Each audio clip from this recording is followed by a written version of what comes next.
Bonjour et bienvenue pour ce nouveau portrait d'adhérent. Je suis aujourd'hui en compagnie de Nadia Peferpu, directrice de l'évaluation et du développement durable au SDEA, le syndicat des eaux et de l'assainissement Alsace-Moselle. Nadia, bonjour. Bonjour. Alors peut-être pour commencer, est-ce que vous pouvez nous présenter le SDEA ?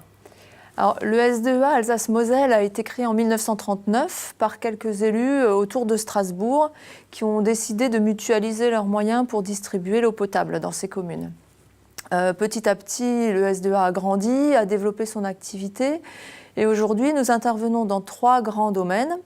La production et distribution d'eau potable, d'une part, la collecte et le traitement des eaux usées, d'autre part, et la gestion des milieux aquatiques et la prévention des inondations, plus récemment, puisque cette activité date de 2016.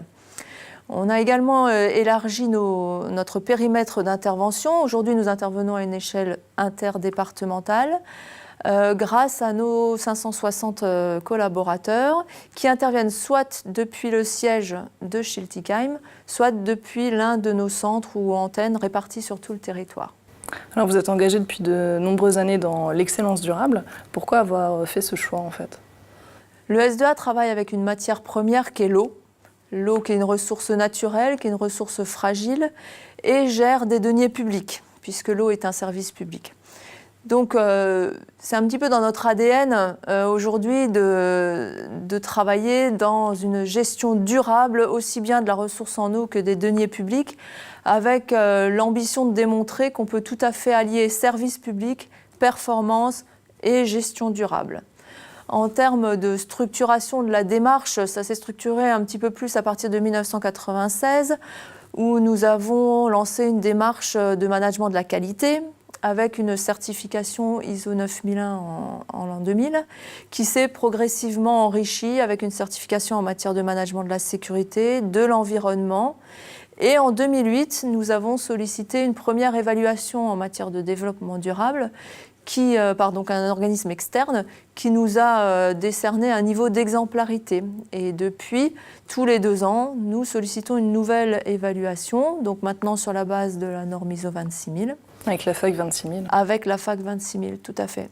Et donc ce niveau exemplaire qui est confirmé chaque 2 ans, on en est très fiers évidemment. Par contre, d'un autre côté, ça nous engage énormément à maintenir ce bon niveau et à faire progresser au fil des ans à la fois nos pratiques et nos résultats. Oui, ce qu'il faut préciser, c'est que le niveau exemplarité est le plus haut niveau en fait, qu'on peut avoir. Oui, tout à fait. Alors justement, comment vous développez cette politique développement durable ? Quels sont les grands axes ?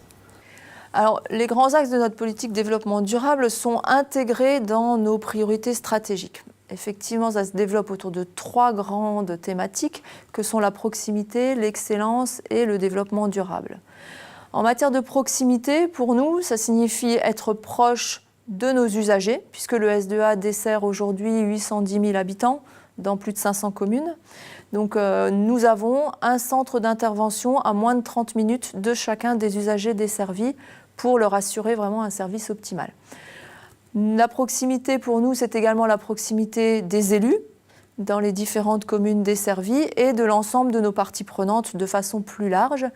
Et ça se traduit en termes de gouvernance par l'implication des élus et des parties prenantes dans les différents projets, dans les grandes décisions, bien sûr, au niveau local ou à une échelle plus globale, et dans la définition de nos priorités stratégiques. Sur le plan de l'environnement, maintenant, nous avons de grands enjeux. Le principal, c'est la protection de la ressource en eau, avec des actions de dépollution, mais également des actions de prévention des pollutions diffuses, en partenariat avec l'Agence de l'eau, avec la Chambre des métiers d'Alsace, pour prévenir les rejets de pollution diffuse. Et un autre exemple qui peut être cité aussi est le recyclage maximal des déchets. Pour nous, le principal déchet, ce sont les boues d'épuration qui sont aujourd'hui recyclés à 100%. Et au niveau social et sociétal, vous avez également des actions ? Oui, alors c'est un autre grand axe, effectivement. Au niveau sociétal, en interne, nous avons des métiers qui sont pénibles. Et donc, nous nous engageons à proposer un poste à chaque agent en difficulté de santé. Donc une politique de reclassement très forte. Une politique également de développement des talents et des compétences avec un plan de formation très riche. et une politique de soutien aux jeunes par l'accueil de nombreux stagiaires, de nombreux apprentis tous les ans au sein de nos équipes.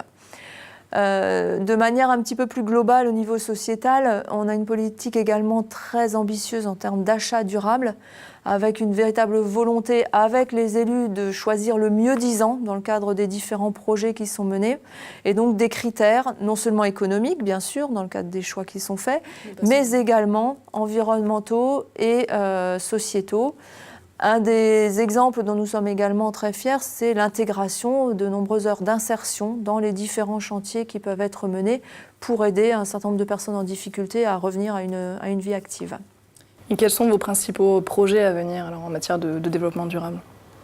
Alors, tout d'abord, nous allons continuer à développer ce nouveau domaine d'activité qui est la gestion des milieux aquatiques et la prévention des inondations, dans une approche véritablement de cycle de vie au niveau de la totalité du cycle de l'eau et non plus seulement le cycle domestique qui est constitué de l'eau potable et de l'assainissement. C'est un premier grand axe. Et ensuite, nous souhaitons vraiment contribuer aux grands enjeux qui ne concernent pas que nous, mais bien l'ensemble de la planète, comme la maîtrise de nos consommations d'énergie, avec également la maîtrise de nos émissions de gaz à effet de serre, d'une part, et au niveau plus sociétal, donc répondre aux attentes de la société et des collaborateurs avec le développement de nouvelles méthodes de travail, avec un usage optimisé des possibilités permises par la digitalisation qui nous touche également, que ce soit pour nos méthodes de travail ou dans le cadre de nos métiers, avec le développement des objets connectés par exemple. Nadia, je vous remercie pour toutes ces informations. Avec plaisir. Je vous donne rendez-vous en 2018 pour le prochain portrait d'adhérent. Nous serons cette fois-ci en compagnie de Michel Catin, directeur de l'entreprise L'Osberger. Merci encore et à très vite.